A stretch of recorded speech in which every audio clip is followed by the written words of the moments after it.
ప్రార్థించాలి. దీని గురించి నేను ఎక్కువగా చెప్పక్కర్లా. ప్రతిరోజు ప్రార్థన. ఏమంటే నేను రోజుకు 3 సార్లు ప్రార్థన చేస్తానండి అని అంటాం. ఏ టైంలో చేస్తారండి 3 సార్లు ప్రార్థన? ఎప్పుడు చేస్తారండి 3 సార్లు ప్రార్థన అని అన్నాం అనుకోండి. నేనండి పొద్దున్న టిఫిన్ తినే ముందు ఒకసారి ప్రార్థన చేసుకుంటానండి. తింటున్నా చక్కగా అరుగుదల అవ్వాలి, ఆరోగ్యం కలగాలని. సరే, ఒక ప్రార్థన అయిపోయింది. రెండో ప్రార్థన ఎప్పుడు చేసుకుంటారండి? మధ్యాహ్నం భోజనం కూర్చుంటానా, పళ్ళెం ముందు పెట్టుకొని, ఆ పళ్ళెం ముందు పెట్టుకొని, పళ్ళెం మీద చేతులు పెట్టుకొని, ఈ తిన్నదంతా నాకు అరుగుదల అవ్వాలి. 2 ప్రార్థనలు దేనికి చేశారు చెప్పండి? 2 ప్రార్థనలు దేనికి చేశారు? తినడం కోసమే. ఇక 3వ ప్రార్థన ఉంది. 3వ ప్రార్థన ఏంటో తెలుసా? రాత్రి పడుకునే ముందు ఏమంటారంటే, అయ్యా పగలంతా అలసిపోయి వచ్చాను, ఇదిగో వ్యాపారం చేసి వచ్చాను, ఉద్యోగం చేసి వచ్చాను, తిరిగి కష్టపడి వచ్చాను, ఇక ప్రార్థన చేసే ఓపిక నాకు లేదు, ఇదిగో పడుకుంటున్నా, నీ దూతలందరిని తీసుకొచ్చి నాకు కాపలా పెట్టు, నీ సైన్యం అంతటిని తీసుకొచ్చి నాకు కాపలాగా పెట్టు, నా ఇంటికి నువ్వు ఒక గోర్ఖాలాగా లాఠీకర పట్టుకొని తిరుగుతూ ఉండు, నేను పడుకుంటా అని. ఈ ప్రార్థన ద్వారా మనం కృపను పొందుకుంటామా? ఈ ప్రార్థన ద్వారా మనం శాశ్వత కృపను అనుభవించగలుగుతామా? ఈ సంవత్సరం మన ప్రార్థనలో మార్పు కలుగును గాక. ఈ సంవత్సరంలో మన భక్తి జీవితంలో మార్పు కలుగును గాక. ఈ బ్రతికి ఉన్న ఈ ఆయుష్, బ్రతికి ఉన్నటువంటి ఈ కృపను ఆయన కొరకు వినియోగించుకునేటట్లుగా దేవుడు నడిపించును గాక. ప్రతిరోజు మనం కుటుంబంగా కలిసి ప్రార్థన చేసుకోవాలండి.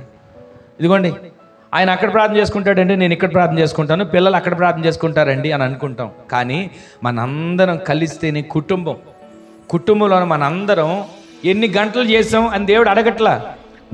మనం ఐక్యపడి ఒక్క నిమిషం చేసినా చాలండి. ఏక మనస్సుతో చేసిన ప్రార్థనలకు జవాబు వచ్చాయి. సంఘం అంతా కలిసి అత్యాశక్తులు చేసిన ప్రార్థనలకు జవాబు వచ్చాయి. కొర్నేలి చేసిన ప్రార్థనకి దేవునితులు దిగి వస్తే, కొర్నేలి తన ఇంటి వారందరితో కూడా దేవుని సందులో ఆయన మాటలు విని ప్రార్థన చేయడానికి కూడుకున్నాడు. ఈ రోజున నోవాహు తన కుటుంబంతో కలిసి ప్రార్థించాడు. అలాంటి ప్రార్థన దావీదు అంటాడు, అయ్యా నీ సన్నిధిని నా కుటుంబం నిత్యము కనబడినట్లుగా నా కుటుంబాన్ని ఆశీర్వదించవా అని కుటుంబం కొరకు ప్రార్థన చేస్తున్నాడు. ఈ రోజున ఈ సన్నిధిలో ఈ మాటలు వింటున్న మనం మన కుటుంబంలో ప్రతిరోజు ఐక్యత కలిగి ఆయన సన్నిధిలో ప్రార్థించే వారిగా మార్చబడుదుము గాక. ఆ ప్రార్థన ద్వారా మనం ఏమవుతుందో తెలుసు, మన కుటుంబంలో ప్రేమ ఏర్పడుతుంది. ఐక్యత ఉన్న చోట ప్రేమ ఉంటుంది. ఐక్యత ఉన్న చోట గొడవలు ఉండవు. ఐక్యత ఉన్న చోట ఇదిగో నువ్వు 2 ముక్కలు ఎక్కువ వేస్తున్నావు, నాకు ముక్కలు ఎక్కువ లేదు అనే మాట ఉండదు. ఐక్యత ఉన్న చోట నువ్వు అంత తిన్నావు నేను ఎంత తిన్నా అనే మాట ఉండదు. ఐక్యత కలిగిన చోట ఒక ముక్కలు కూడా ఎక్కువ వేసుకున్నాడా, పోనీలే మనోడే కదా, తింటే తిన్నాడులే, వాడు తినగలిగినోడు తిన్నాడు అనేది సరిపెట్టుకుంటాం. అదే ఐక్యత లేదనుకోండి, అక్కడే మొదలవుద్ది, చెలరేగొద్ది. ఈ రోజున దేవుని సందులో ఉన్న మన జీవితంలో మన ప్రార్థనకి జవాబు కలగాలంటే మన కుటుంబంలో ఐక్యత ఉండాలి.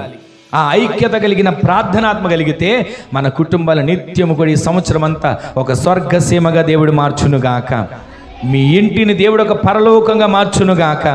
మీ ఇంట్లో దేవుని దూతలు తిరుగుతున్నట్లుగా మీరు తిరుగుతుంటే ఆ అట్టి ఆనందం చేత మీరు నింపబడుదురుగాక. ఒక భక్తుడు అంటాడు, అయ్యా పరలోకంలోని ఆనందం ఈ భూమిలో నా కొరకు తీసుకురావా, పరలోకంలోని ఆనందం చేత నన్ను నింపవా అని అంటాడు. అంటే పరలోకంలోని ఆనందం అంటే ఎప్పుడు మనం చనిపోయినాక పరలోకం వెళ్ళాక అక్కడ ఆనందం కాదండి, ఇక్కడున్నప్పుడే పరలోక ఆనందాన్ని మనము అనుభవించేటట్లు దేవుడు చేయునుగాక. దేవుని సందులో ప్రతిరోజు స్తుతించండి. దేవుని సందులో ప్రతిరోజు కుటుంబంగా కలిసి ఐక్యపడి ప్రార్థన చేయండి. నేను ఎన్నోసార్లు చెప్పాను కదా, ఐక్యపడి చేసే ప్రార్థన అపవాదికి తరిమి కొట్టగలిగేటువంటి ప్రార్థనగా మార్చబడుతుంది. ఐక్యపడలేదనుకోండి, ఒకళ్ళు ఈ మూల ఉంటారు, ఒకళ్ళు ఆ మూల ఉంటారు, ఇంకొకళ్ళు ఆ మూల ఉన్నారనుకోండి, వాడు ఏమనుకుంటారు తెలుసా, ప్రార్థన ఎవరు ఎక్కువ చేస్తున్నారు అని చూసి ప్రార్థన ఎక్కువ చేసే వాళ్ళ దగ్గరికి వెళ్ళడానికి ఇష్టపడ్డు. ప్రార్థన చేయకుండా పక్కన వాళ్ళ దగ్గరికి వచ్చి పలకరిస్తాడు, ఏంటి ఏం చేస్తున్నావు, ఎలా ఉన్నావు, ఇవన్నీ కదలేసి ఆత్మీయ జీవితాన్ని పోగొడతాడు. అందుకే మన ఇంట్లో ఈ సంవత్సరంలో ప్రార్థించే కృపతో దేవుడు మనల్ని నింపునుగాక.